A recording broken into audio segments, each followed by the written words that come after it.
마이클 조던은 6번의 NBA 우승과 함께 지금까지 역대 최고의 농구 선수로 평가받고 있지만 고등학교 시절 농구팀에 발탁되지 못하며 좌절한 적이 있었습니다. 때는 랜리 고등학교 2학년 시절 조던 대신 같은 2학년인 리로이 스미스가 학교 대표팀에 발탁되는 일이 발생합니다. 당시 코치였던 클리프턴 해링은 조던을 뽑지 않은 이유에 대해 이렇게 설명했는데, 조던의 슈팅은 그저 괜찮은 수준이었고 수비는 평범했습니다. 당시 그의 키는 약 178cm였습니다. 라며 당시 조던은 지금 우리가 알고 있는 조던처럼 특별한 선수는 아니었음을 언급했습니다. 하지만 조던 대신 리로이 스미스가 팀에 발탁된 것에는 한 가지 이유가 있었는데, 당시 팀 약점 중 하나는 팀 내에 191cm 이상 되는 선수가 없다는 점이었습니다. 조던뿐만 아니라 2학년이 학교 대표팀에 들어가는 것은 매우 드물었지만 키가 약 2m나 되는 리로이 스미스를 발탁해서 팀의 높이 문제를 해결하려고 했던 것이었습니다. 이런 합리적인 이유가 있었지만 마이클 조던은 명예의 전당 헌액 당시 연설과 넷플릭스 다큐멘터리 라스트 댄스에서 고등학교 농구팀에 뽑히지 못했던 경험을 언급하며 그때 방에서 울며 좌절했지만 자신이 더욱 열심히 훈련하게 만든 계기가 되었다고 밝히며 마사장의 쪼잔함은 떡잎부터 남달랐다는 것을 알 수 있었습니다. 마이클 조던은 현재 나이키를 상징하는 대표적인 NBA 레전드이지만 사실 조던은 아디다스와 계약하기를 원했습니다. 조던은 오래전 인터뷰에서 나이키와 계약하기 전까지는 나이키 신발을 신어본 적이 없었고 대학 시절 내내 컨버스를 신었으며 심지어 가장 좋아하는 신발은 아디다스 신발이었다고 밝혔습니다. 조던은 나이키와의 미팅 후 아디다스 측에게 나이키의 조건을 비슷하게라도 맞춰준다면 당신들과 계약하겠다고 했지만, 당시 카림 압둘 자바와 같이 키가 큰 선수와의 계약을 선호했던 아디다스는 결국 마이클 조던을 놓치고 말았습니다. 컨버스 역시 매직 존슨, 레리 버드와 같은 거물급 선수들과 이미 계약을 맺고 있었기 때문에 조던과의 계약에 적극적이지 않았고, 반면 나이키는 조던을 중심으로 새로운 브랜드를 만들겠다는 야심찬 계획을 제시했습니다. 결국 나이키는 당시 조던과 5년 동안 250만 달러 계약을 맺으며 첫 해 300만 달러의 신발을 팔기를 기대했지만 첫 해에만 무려 1억 2600만 달러 이상의 매출을 기록하며 엄청난 성공을 거두고 말았습니다. 아디다스는 뒤늦게 코비 브라이언트와 맥그레이디를 후원하기 시작했지만 나이키를 따라잡기에는 역부족이었습니다. 만일 조던이 아디다스와 계약을 했더라면 나이키와 아디다스의 위상은 지금과는 달라져 있었을까요? 1984년 마이클 조던은 NBA에 입성하면서 나이키와 계약을 맺었고 나이키는 그의 이름을 딴 에어 조던 1을 출시했습니다. 당시 NBA는 모든 선수들이 경기에서 신는 신발 겉면에 51% 이상이 흰색이어야 했고 나머지 부위는 팀의 주요 색상으로 꾸며져야 한다는 규정이 있었습니다. 하지만 에어 조던 1 모델에서 흰색은 거의 찾아볼 수 없었기 때문에 NBA의 규정을 위반하게 되었습니다. NBA는 마이클 조던에게 이 신발을 계속 착용할 경우 경기당 5,000달러의 벌금을 부과하겠다고 통보했습니다. 마이클 조던이 더 이상 에어 조던을 신지 못할 뻔했던 이 사건은 오히려 나이키에게 마케팅의 기회가 되었는데요. 조던은 에어 조던 1을 계속 신고 경기를 뛰었고 나이키는 조던이 받는 벌금을 대신 지불하겠다고 나섰으며 이와 동시에 나이키는 밴드라는 광고 캠페인을 만들었습니다. 캠페인에는 NBA는 조던의 신발을 막을 수 있지만 여러분은 막을 수 없습니다라는 메시지가 담겨져 있었습니다. 이 결과 마이클 조던과 나이키의 이미지는 더욱 혁신적이고 규칙에 도전하는 브랜드로 자리잡게 되었으며 에어 조던 9는 단순한 농구화를 넘어 패션 아이콘으로 성장하고 말았습니다. 1990년 NBA 올스타 주말에 마이클 조던은 자신의 처음이자 마지막 3점슛 콘테스트에 참가했습니다. 당시 조던은 이미 NBA 최고의 선수로 인정받고 있었기 때문에 많은 사람들이 조던이 3점슛 대회에서도 당연히 좋은 결과를 낼 것이라 기대했습니다. 하지만 3점슛 콘테스트가 시작되자 모든 팬들은 경악하고 말았는데 조던은 30개의 3점슛 시도 중 오직 5개만 성공시키며 매우 부진한 성적을 기록하고 말았습니다. 3점슛 컨테스트에서 선수들이 평균적으로 20개 내외를 성공시키는 것을 감안하면 이례적으로 낮은 성공 개수였습니다. 조던은 3점슛을 던지는 내내 리듬을 잡지 못했고 팬들이 기대하는 정확성을 전혀 보여주지 못했습니다.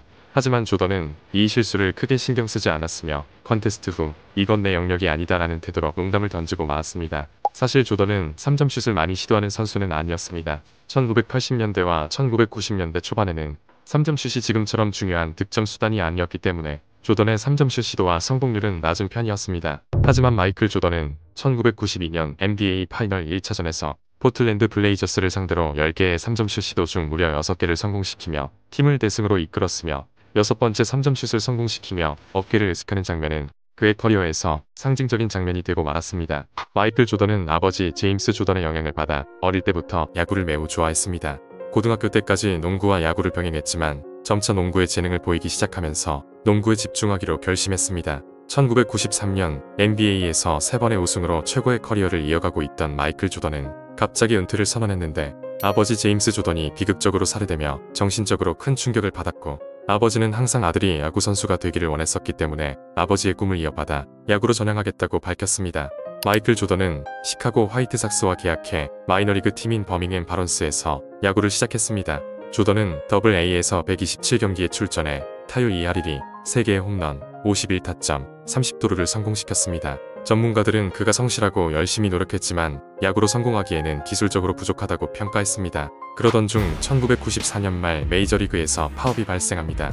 이로 인해 시즌이 중단되며 조던이 야구를 지속할 수 없는 상황에 직면하고 말았는데요. 한편 조던이 떠난 후 시카고 불스가 더 이상 강팀으로 남아있지 않게 되면서 팀원들과 팬들 모두 그가 다시 돌아오기를 열망하고 있었습니다. 결국 1995년 3월 18일 그는 두 마디로 된 간단한 성명서 아임백을 발표하며 농구 코트로 돌아오게 되었고, 복귀 시즌에는 플레이오프에서 올랜도 매직에게 발목을 붙잡혀 탈락했지만 95-96 시즌 시카고 불스는 조던과 함께 72승 10패라는 역대 최고의 성적을 기록할 수 있었습니다. 1995년 조던은 야구에서 농구로 복귀 후 팀의 리더로서 다시 정상에 오르려는 강한 의지를 보였습니다.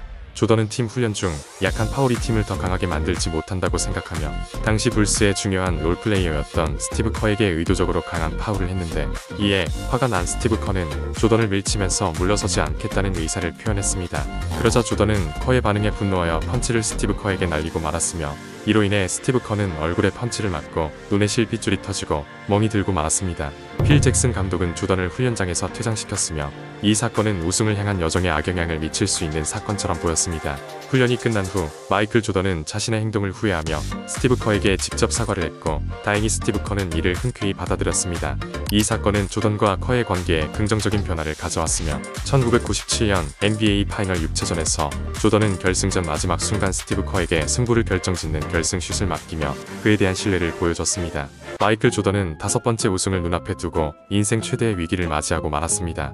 1997년 NBA 파이널 5차전 전날 밤 호텔 룸서비스가 끝난 저녁 9시 배가 몹시 고팠던 조던은 호텔 밖에서 피자를 시켜 먹고 잠들었는데, 그날 새벽 조던의 긴박한 전화를 받고 조던의 방으로 향했던 트레이너는 조던이 배를 잡고 웅크리고 있는 충격적인 모습을 목격하고 말았습니다. 많은 사람들이 독감 걸린 줄 알았던 그날 밤 조던은 상한 피자를 먹고 식중독에 걸린 것이었고, 역사상 최고의 농구 선수가 야식 먹다 배탈 나서 NBA 파이널에 결정할 위기에 처하고 말았습니다. 이렇게 최악의 컨디션으로 출전했던 유타와의 NBA 파이널 5차전, 조던은 경기 내내 탈수 증세로 힘들어하는 모습을 보여줬지만 경기에 집중하며 리듬을 되찾고 중요한 순간 득점들을 성공시키며 38득점 7리바운 5어시로 시카고 불스를 승리로 이끌고 말았습니다. 1대1 승부로 누구에게도 지지 않을 자신 있는 조던이지만 일반인에게 패배했던 적이 있었습니다. 때는 2003년 라스베가스에서 열린 시니어 플라이트 스쿨 캠프에서 발생했습니다. 이 캠프는 참가자들이 마이클 조던과 함께 농구를 배우고 경기를 할 수 있는 기회를 제공했는데, 캠프에 참가한 사람들 중 존 로저스는 프린스턴 대학에서 농구를 했던 경험이 있는 미국의 투자회사 CEO였습니다. 조던과 로저스의 1대1 대결은 3점제로 진행됐으며 처음에 예상을 깨고 로저스가 2대0으로 앞서 나갔습니다. 하지만 조던은 금세 따라잡으며 2대2 동점을 만들었고, 경기 중 조던은 로저스가 아디다스 신발을 신은 것을 놀리며 여전히 치열한 경쟁심을 드러냈습니다. 하지만 로저스가 드라이브인 레이업을 성공시키며 결국 3대2로 승리하고 말았습니다. 이 순간은 캠프 참가자들 사이에서 큰 화제가 되었고, 그 후 로저스는 여러 인터뷰에서 마이클 조던과의 대결을 자주 언급하며 이 승리를 평생 술안주 감으로 삼을 수 있었습니다. 마이클 조던은 1989년 후아니타 바노이와 결혼해 3명의 자식을 두었으며 17년의 결혼 생활 끝에 2006년 이혼을 하게 됐는데, 상호합의 끝에 이혼 합의금으로 무려 1억 6,800만 달러를 지불하게 되었습니다. 이 금액은 조던이 NBA에서 선수 시절 내내 받았던 총연봉 9,400만 달러보다 훨씬 큰 금액이었지만, 각종 광고와 비즈니스, 그리고 조던 브랜드 로열티 등으로 2006년 당시 조던의 순자산은 약 4억 5천만 달러였기에 위자료를 지급하고 아름다운 이별을 할 수 있었습니다. 이후 조던은 2008년 쿠박의 모델 이베트 프리에토를 마이애미의 한 나이트클럽에서 만났고, 2013년 많은 사람들의 축복 속에 결혼해 쌍둥이 딸까지 얻는 기쁨을 누리게 되었는데, 재산의 3분의 1이 넘는 금액을 위자료로 지급했던 마이클 조던의 2024년 추정 순자산은 무려 35억 달러로 이혼 당시보다 7배 가까이 뻥튀기시키며 NBA에서 팀을 6번 우승시켰던 농구 실력뿐만 아니라 재산 증식과 자산 증식에도 놀라울 정도로 다재다능함을 보여주었습니다. 여러분은 마이클 조던의 크라이밈을 본 적이 있으신가요? 2009년 9월 11일 마이클 조던은 농구 명예의 전당에 헌액되었습니다. 마이클 조던은 연설 중 가족, 친구, 그리고 자신이 농구 선수로 겪었던 여러 가지 경험에 대해 이야기하다가 감정이 복받쳐 갑자기 눈물을 흘리기 시작했습니다. 평소 강력한 경쟁심을 보이며 눈물과는 거리가 먼 이미지를 보여주었던 선수였기 때문에 많은 사람에게 깊은 인상을 심어주었는데요. 당시에는 단순하게 감동적인 순간으로 여겨졌지만 시간이 지나면서 사람들은 이 사진을 인터넷 밈으로 사용하기 시작했습니다.